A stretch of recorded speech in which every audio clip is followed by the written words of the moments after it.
이거는 여러분에게 기분 좋은 소식이 될 겁니다. 자, 니고데모는 밤이 오기를 기다렸습니다. 유대 나라의 국회의원격인 산헤드린 멤버고 또 종교 엘리트 집단에 속해 있는 바리새인이었던 이 니고데모는 이상하게도 초라한 시골뜨기 나사렛 예수에 대해서 마음이 끌렸습니다. 그는 예수님이 성전에서 채찍을 가지고 장사꾼들을 내쫓으실 때 그분의 그 추상 같은 권위에 놀라기도 했고 두려워하기도 했습니다. 그 이후에 유대 지도자들이 예수님의 뒷조사를 하면서 증오심을 불태우고 있을 때 이 니고데모는 오히려 예수님이 궁금해서 견딜 수가 없었어요. 그렇다고 명망 높은 국회의원이 이제 갓 데뷔한 풋내기 교사에게 가르침을 받고 있다는 것을 사람들이 알게 되면 자존심이 많이 상할 것 같아서 고심 끝에 사람들의 시선을 피할 수 있는 밤중에 예수님을 만나야 되겠다라고 생각을 했습니다.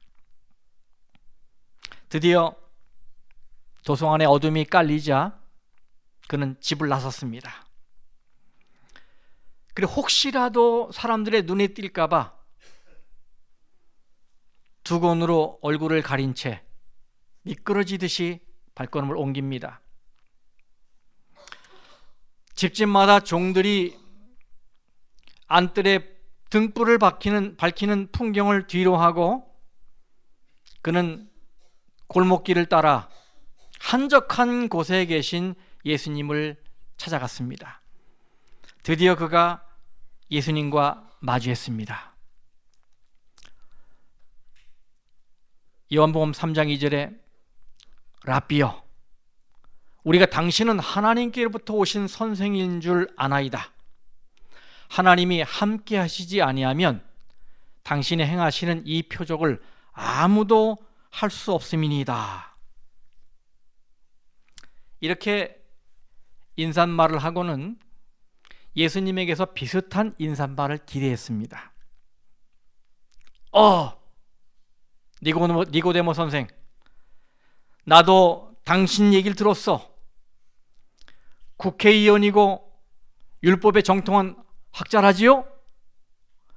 이런 접대용 한담이 오갈 줄 알았는데 예수님은 다짜고짜 이렇게 말씀하셨습니다. 요한복음 3장 3절입니다.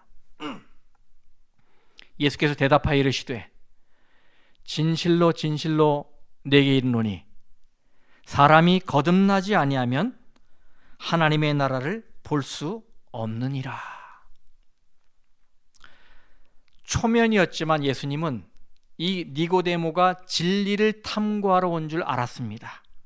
그래서 시간도 절약할 겸 단도직입적으로 핵심을 찔러 말씀하신 것입니다. 니고데모는 선한 행위를 쌓고 열심히 최선을 다해 살면 하나님의 사랑을 받을 수 있다라는 신앙을 가지고 이제껏 살아왔습니다. 그런데 예수님은 네가 거듭나지 않으면 네가 쌓은 모든 선행들, 공로들은 다 헛거다. 그것들이 너를 구원에 이르게 하는 일에 아무런 의미가 없는 것이다 라고 말씀하시는 거예요. 니고데모는 우리 모두의 마음을 대변하듯 망설이다가 말합니다. 다시 태어난다고요? 요한복음 3장 4절에 사람이 늙으면 어떻게 날 수 있사옵나이까? 두 번째 모태에 들어갔다가 날 수 있사옵나이까? 이렇게 물었어요. 예수 선생, 농담이겠지요? 삶을 거꾸로 돌리라고요? 마치 테이프를 되감듯이? 그게 어떻게 가능한 일입니까? 이렇게 물은 것입니다. 사실 니고데모의 이 말은 할 수만 있으면 저도 좀 그렇게 하고 싶어요. 여러분은 어떠십니까?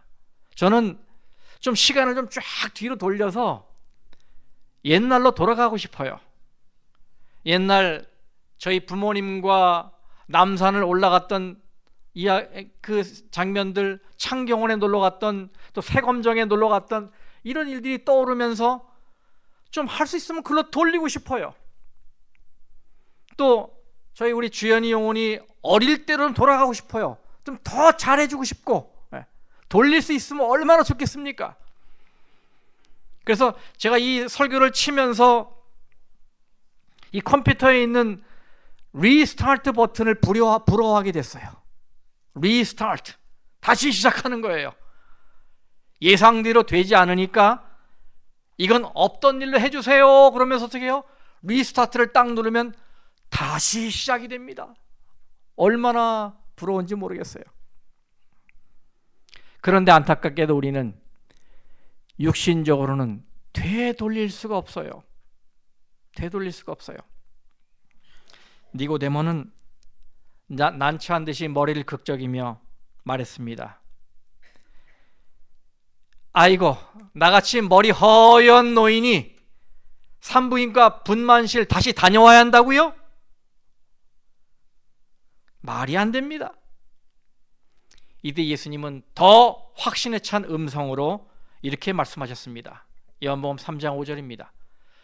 예수께서 대답하시되 진실로 진실로 내게 이르노니 사람이 물과 성령으로 나지 아니하면 하나님 나라에 들어갈 수 없느니라. 이때 한바탕 바람이 불면서 어디선가 나뭇잎 몇 사기가 날아다닙니다. 이때 예수님은 인간을 새롭게 변화시키는 성령의 능력도 저 바람처럼 눈에 보이지는 않지만 반드시 일어나는 일이라고 거듭 말씀해 주십니다. 여러분, 다시 태어난다는 것, 이건 완전히 수동적인 행위입니다.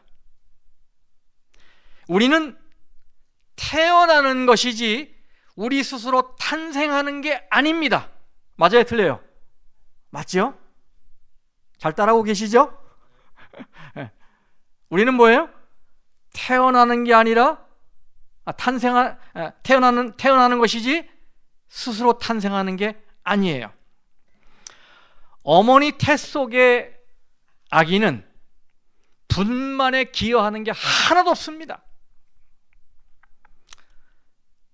가끔씩 이 산후 축하하러 온 사람들이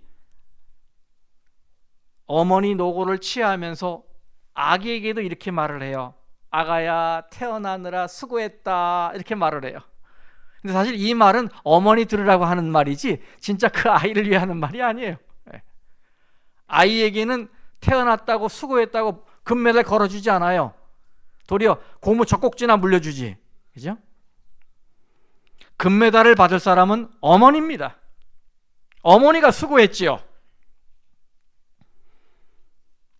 핏발을 세워가면서 힘을 주고 허리가 끊어지는 고통을 견디면서 아이를 출산했어요.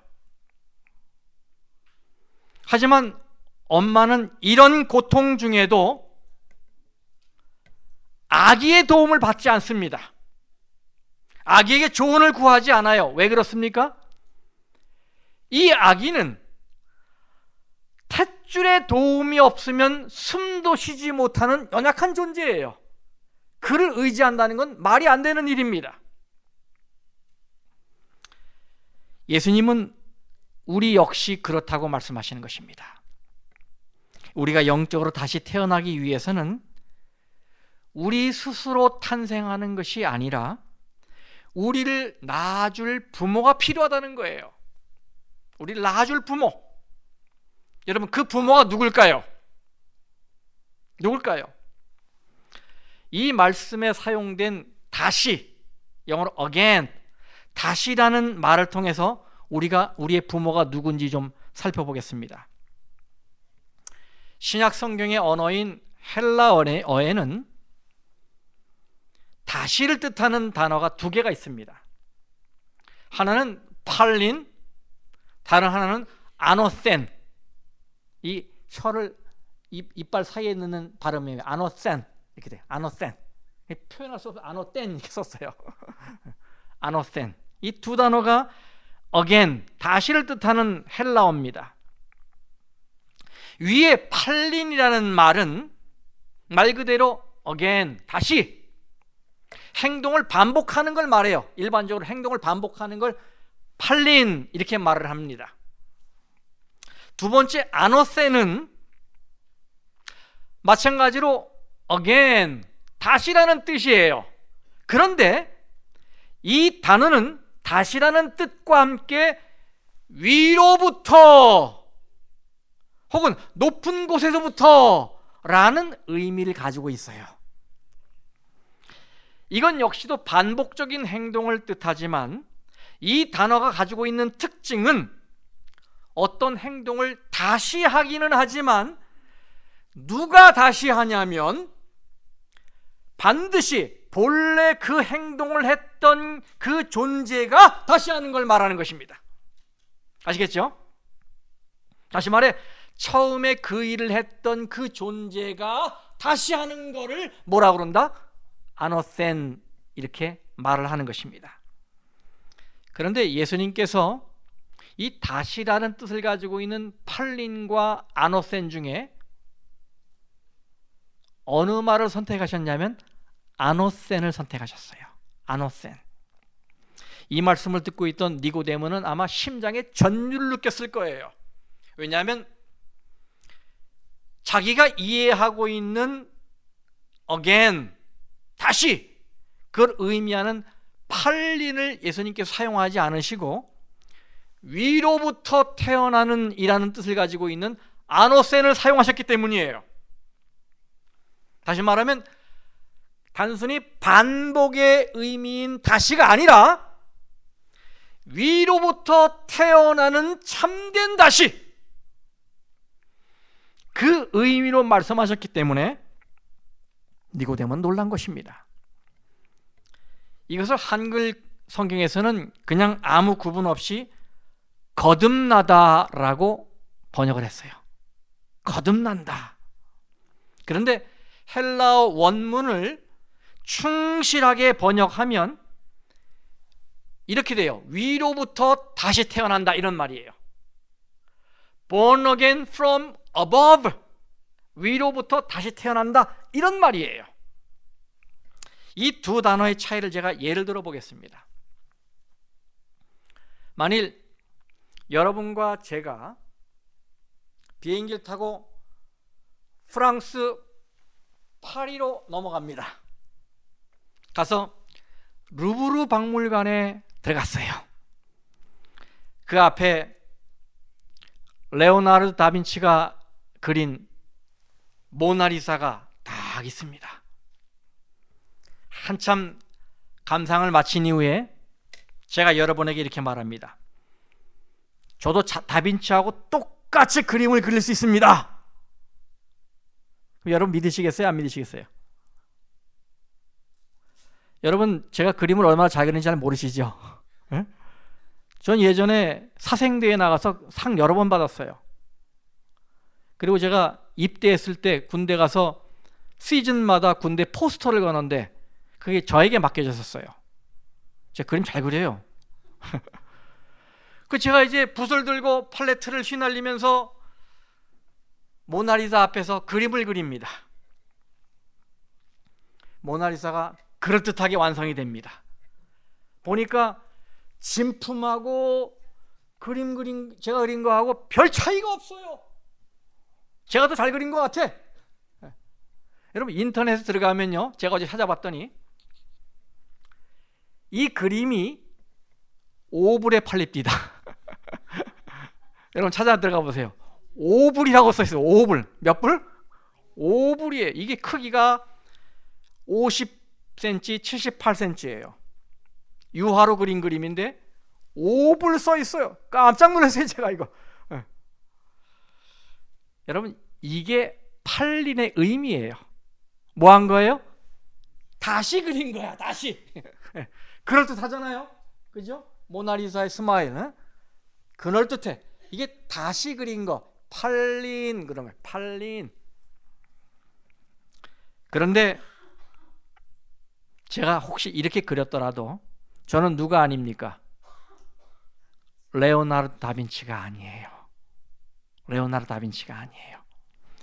저의 관찰 능력이나 이 드로잉 기술이 아무리 뛰어나다 해도, 그래서 모나리자를 다시 그린다 해도 그것은 다시 그린 것에 불과할 뿐이지 다빈치가 다시 그린 건 아닙니다. 바로 옆에 이 그림이 루브르 박물관에 소장되어 있는 다빈치의 모나리자예요. 그 사진입니다. 여러분, 예수님의 말뜻을 이해하시겠습니까? 팔린과 아노센의 의미를 이해하시겠어요? 예수님은 다시라는 말을 쓰실 때 팔린을 쓰지 않으시고 아노센을 쓰셨어요. 다시 말하면 원래 그 행동을 했던 그 존재가 다시 그 행동을 해야 한다라는 말이에요. 그래야 천국에 들어갈 수 있다, 그래야 하나님을 볼 수 있다 라고 말씀하시는 것입니다. 그러므로 모나리자 그림을 예로 든다면 누가 있어야 한단 말이에요? 다빈치가 있어야 한단 말이에요. 다빈치가 그려야 그게 아노센이에요. 아노센. 제가 그리면 그건 팔린이야. 팔린. 원래 창조했던 존재가 다시 그것을 창조하는 일에 개입을 해야 그게 아노센인 거예요. 그게 거듭난다는 말이에요. 이 아노센은 복제나 모방을 거부합니다. 그림 그렸던 그분이 다시 그려야 그게 아노센이에요. 그게 예수님께서 거듭난다고 말할 때 사용했던 단어라니까요. 단순히 또다시가 아니라 위로부터 주어지는 새로운 존재로의 변화, 그걸 지금 말씀하시는 거예요. 그러므로 오늘 우리에게 누가 필요해요? 하나님이 필요해요. 하나님의 개입이 있어야 돼요. 그래, 그게 거듭나는 거예요. 니고데모는 기가 막혔죠. 어떻게 그런 일이 벌어질 수 있겠어요? 그래서 말합니다. 요한복음 3장 9절에 어찌 그러한 일이 있을 수 있나이까? 위로부터 내려온 새 생명이요? 그게 어떻게 가능합니까? 이렇게 말하는 거예요. 이때 예수님께서 그를 성경의 핵심으로 인도하십니다. 요한복음 3장 16절, 하나님이 세상을 이처럼 사랑하사 독생자를 주셨으니 이는 그를 믿는 자마다 멸망하지 않고 영생을 얻게 하려 하심이라. 아멘. 한글 성경에서 48자로 이루어진 이 다시 태어난 길을 가르쳐주는 복음 중에 복음, 요한복음 3장 16절, 하나님으로 시작해서 영생으로 끝나는, 너무나 말씀이 짧아서 냅킨에 적을 수도 있고 쉽게 외울 수 있는 이 성경 말씀, 2000년의 세월의 풍파와 의심을 견뎌낸 확고한 말씀, 성경을 처음 공부하는 분들이 배운 말씀인데 성경을 많이 알고 통달해도 다시 돌아오게 되는 이 말씀, 이 안에는 우리가 어떻게 새 생명을 얻는지 그 비결이 들어가 있어요. 한마디 한마디가 정말 보석 같은 말씀이죠. 저는 여러분에게 이 말씀을 같이 또박또박 읽으면서 이 말씀에 머무는 시간을 갖기를 제안합니다. 자, 요한복음 3장 16절 같이 한번 읽어보겠습니다. 시작. 하나님이 세상을 이처럼 사랑하사 독생자를 주셨으니 이는 그를 믿는 자마다 멸망하지 않고 영생을 얻게 하려 하심이라. 아멘. 하나님이 세상을 이처럼 사랑하사, 하나님께서 당신의 아들, 하나뿐인 아들을 주셨다, 이 말입니다. 이건 추상적인 개념도 아니고 말로만 하신 것도 아니고 역사 속에서 이루어진 팩트예요. 팩트. 그죠? 하나님이 독생자를 주신 것은 팩트입니다. 하나님이 육신을 입으시고 우리 대신 십자가에 돌아가셨어요. 역사적으로. 그 예수님의 탄생을 기점으로 기원 전과 기원 후로 나뉠 만큼 이 히스토리는 히스 스토리가 됐어요. 그분의 이야기입니다. 성경은 예수님을 하나님과 동일시해요. 하나님이 세상을 이처럼 사랑하사 독생자를 주셨으니, 이 말은 다른 말로 하면 하나님이 자신을 주셨으니 라는 말과 같아요. 왜요? 무슨 이유로? 바로 그를 믿는 자마다 멸망하지 않고 영생을 얻게 하시기 위해서인 것입니다. 여기 자마다, 믿는 자마다 할 때 그 자마다, 이 자마다는 모든 사람을 아우르는 말이에요. 모든 사람, 남녀노소 빈부귀천을 막론하고 모든 사람을 다 포용하는 말입니다. 여러분, 이 안에 누구도 들어간지 아세요? 이 자마다 안에 누구도 들어간지 아세요? 아프리카의 흑인들을 잡아다가 짐승보다 못하게 학대하고 그를 팔아넘겼던, 그러면서도 일말의 양심의 가책도 없었던 노예선 선장 존 뉴턴도 해당되는 것입니다. 그는 Amazing Grace라는 찬양시를 쓰면서 자기 같은 사람도 하나님이 구원하셨다고 찬양을 하고 있어요. 여러분 아시죠?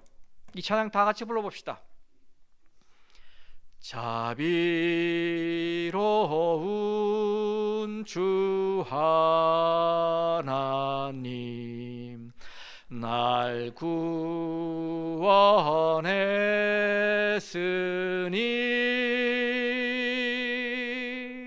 내 잃었던 귀한 생명 이제야 찾았네. 여러분, 자비로운 주 하나님, 날 구원했으니, 누구예요? 존 뉴턴이 얘기하고 있어요. 사람들을 학대하고 비싼 값에 팔아넘기고 그 일을 업으로 삼았던 이 노예선의 선장이었던 존 뉴턴이 하나님이 날 구원했다고 말하고 있습니다. 믿는 자마다 모두가 포함됩니다. 모두가 포함돼요. 저와 여러분이 여기에 포함돼요. 그래서 저와 여러분도 새로 태어날 수가 있는 것입니다. 새 생명을 얻을 수가 있는 거예요. 이 말씀에 의하면. 그 다음에 멸망이란 단어가 눈에 띄어요. 감추고 싶은 말입니다. 좀 의미가 좀 희석되면 좋겠어요. 좋은 얘기 나오다가 왜 멸망이 나와? 그런데 예수님은 이걸 감추지 않으셨어요. 그냥 공개하십니다. 멸망하지 않고 예수님은 멸망의 길 보여주십니다. 그리고 그 길 가는 곳곳마다 팻말을, 출입금지 팻말을 붙여놓으시면서 니들이 정 이 길로 가려면, 정 원하면 내 시신을 밟고 가라 라고 말씀하셔요. 십자가를 밟고 가라 라고 말씀하셔요. 그런데 사람들은 고집을 피웁니다. 결국 그 길을 간 사람들은 멸망하게 되고, 그 출입금지 팻말을 보고 돌아선 사람들은 사는 것입니다. 여러분, 무엇이 이런 차이를 만드는 것입니까? 무엇이? 우리가 쌓은 선행이나 우리가 가진 재능이 아닙니다. 우리의 혈통이나 우리의 돈이 아닙니다. 이런 차이를 만드는 건, 즉 생명이냐 멸망이냐의 차이를 만드는 건 단 하나, 믿음입니다. 믿음이에요. 이는 그를 뭐하는 자마다? 믿는 자마다. 믿는 자마다. 성도 여러분, 삶과 죽음은 믿음으로 판가름 난다는 것을 잊지 마시기 바랍니다. 그를 믿는 자마다 하나님이 구원하셔서 새 생명을 주신다, 영생을 주신다고 약속하시는 것입니다. 여러분, 뉴 헤브리디스 아일랜드 아세요? 뉴 헤브리디스 아일랜드. 이 섬들은 피지나 솔로몬 제도 근처에 있는데, 여러분 보시는데 오스트레일리아 옆에 있어요. 아주 크고 작은 80여 개의 섬으로 이루어져 있습니다. 1980년에 영국과 프랑스로부터 독립해서 지금은 바누아투라는 이름으로 불려집니다. 바누아투. 여기 보시면 이제 바누아투가 나와요. 바로 이곳으로 1958년에 스코틀랜드의 존 깁슨 페이튼이라는 선교사가 복음을 증거하러 들어갔습니다. 그런데 이 섬 사람들은, 이 원주민들은 사람의 생명을 가볍게 여기고 마구 죽이고 먹는 식인종들이에요. 이 존 깁슨 페이튼이 그 섬에 들어서 얼마나 무서웠겠습니까? 그리고 초기에 얼마나 많은 고생을 했는지 여러분 상상이 되시잖아요. 식인종들을 전도하는 게 쉽습니까? 그런데 이 존이 사랑을 많이 베푸고, 이 부부가 말입니다. 물론 가서 부인도 죽고 아이도 죽어요. 거기 태어난 아이도 죽어요. 혼자 남습니다. 그 역사를 읽어보면 이 존이 사랑을 베풀어서 사람들의 마음을 이제 사기 시작했어요. 그리고 복음 중에 복음인 요한복음 3장 16절을 이제 전해주고 싶은데, 안타깝게도 하나님이 세상을 이처럼 사랑하사 독생자를 주셨으니 이는 그를 뭐하는 자마다? 믿는 자마다 할 때 이 믿는 게 뭔지를 설명하려는데 그 원주민들에게는 믿음이란 단어가 없어요. 설명할 길이 없는 거야. 영생을 얻고 멸망하지 않고 영생을 얻어야 되는데, 그러려면 믿어야 된다고 가르치고 싶은데 믿음을 설명할 길이 없는 거예요. 그래서 굉장히 고민에 빠졌어요. 성경을 번역하다가. 그러던 어느 날 원주민 한 명과 함께 사냥을 하러 가서 큰 사슴을 사냥해서 이제 가져오게 됩니다. 그래서 그 둘이 큰 사슴을 자루에 넣고 그 자루를 긴 나무로 찔러갖고 양쪽에서 들고 아주 가파른 산길을 진짜 가파르게 숨가쁘게 넘어와서 이 페이튼 씨 집 앞에 다다랐어요. 그래서 이 둘이 그 무거우니까 그 베란다에 이 사슴을 털썩 내려놨습니다. 그때 이 원주민이 자기 나라 말로, 야, 여기서 벽에 기대서 다리 쭉 뻗고 편히 쉬면 좋겠다라고 이야기를 했어요. 그때 이 페이튼이 이거다 싶어서 급하게 종이와 펜을 들고 받아 적기 시작했어요. 그래서 요한복음 3장 16절을 이렇게 번역을 합니다. 같이 한번 읽어보세요. 시작. 하나님이 세상을 이처럼 사랑하사 독생자를 주셨으니 이는 저에게 짐을 내려놓고 기대어 다리를 쭉 뻗고 편히 쉬는 자마다 멸망치 않고 영생을 얻게 하려 하심이라. 이랬더니 원주민들이 믿음이라는 게 뭔지 이제 알겠다고, 이런 거구나 라고 이제 얘기했다고 말합니다. 성도 여러분, 믿음이 이런 겁니다. 이 시간에 예수님께 기대서 마음의 짐을 다 내려놓고 그분 품 안에서 편히 쉬시기 바랍니다. 이게 믿음이에요. 이게 믿음이에요. 그래야 하나님이 여러분을 새로운 생명을 가진 새 사람으로 만드는 작업을 시작하시는 것입니다. 그래야 거듭나는 거예요. 죄에 쩌들고 세상 염려에 쩌들고 어제 그제 같은 일이 벌어지면 걱정하게 되잖아요. 저도 집에 가서 이거 지진보험 들어야 되나? 제 아이들도 아빠 들었어요? 불안하니까.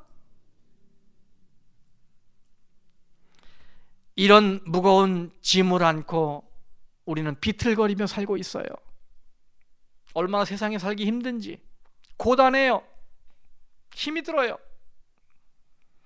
그런데 오늘 위에서 임하는 하늘의 능력과 새 생명을 주시겠다는 이 하나님의 말씀은 정말 복음 중에 복음이 아닙니까? 그렇죠?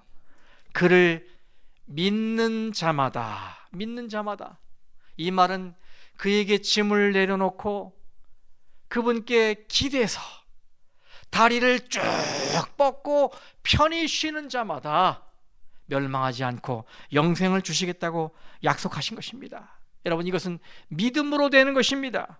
내가 붙들지 않고 예수님께 다 맡기는 온전한 신뢰 속에서 이 일이 이루어지는 것입니다. 여러분, 우리가 알다시피 니고데모는 예수님께서 십자가에 달리셨을 때 아리마대 요셉과 함께 모습을 드러냈습니다. 그리고 그 두 사람은 정성을 다해 예수님의 시신을 수습하고 장사를 지냈습니다. 여러분, 당시의 반기독교적 분위기를 고려할 때 이건 대단히 위험한 행동이었어요. 사람들이 어떻게 생각하겠습니까? 반역자라고 처형을 했는데 그 사람을 고이고이 이 장사를 치러주는 것을 사람들이 어떻게 생각하겠어요? 그러나 이제는 숨길 일이 없었어요. 니고데모는 마음에 담긴 신앙을 용기 있게 표현했습니다. 나 이분 좋아해. 그러면서 장사를 지내줍니다. 남의 눈을 의식해서 한밤중에 예수님을 찾아갔던 니고데모인데 이제는 진리의 빛을 따라 용감하게 발걸음을 내디딘 것입니다. 믿음으로 변화된 거죠. 그리고 며칠이 지나서 예수님께서 무덤에서 부활하여 다시 활동하신다는 소식이 이 저작거리에 파다하게 퍼지고 있었어요. 그때 니고데모는, 이건 제 상상입니다, 남몰래 미소를 지으면서 그날 밤에 있었던 대화를 떠올렸을 것입니다. 다시 태어난다고 하셨지? 예수님 자신이 먼저 그렇게 되셨네? 예수님 자신이 벌써 이렇게 당신이 말한 대로 이루셨다. 성도 여러분, 다시 태어난다는 것, 위로부터의 변화는 그 예수님을 향한 믿음에서 시작된다는 사실을 잊지 마시기 바랍니다. 그분에게 여러분의 마음의 짐 다 내려놓고 기대서 다리를 쭉 뻗고 쉬는 자마다 영생에 주어진다는 사실을 잊지 마시기 바랍니다. 그래서 이 귀한 믿음을 붙잡고 한 주일 동안 용기 있게 살아가시는 성도들 되시기를 간절히 바라겠습니다. 기도하겠습니다. 오늘 이 설교는 여러분에게 기분 좋은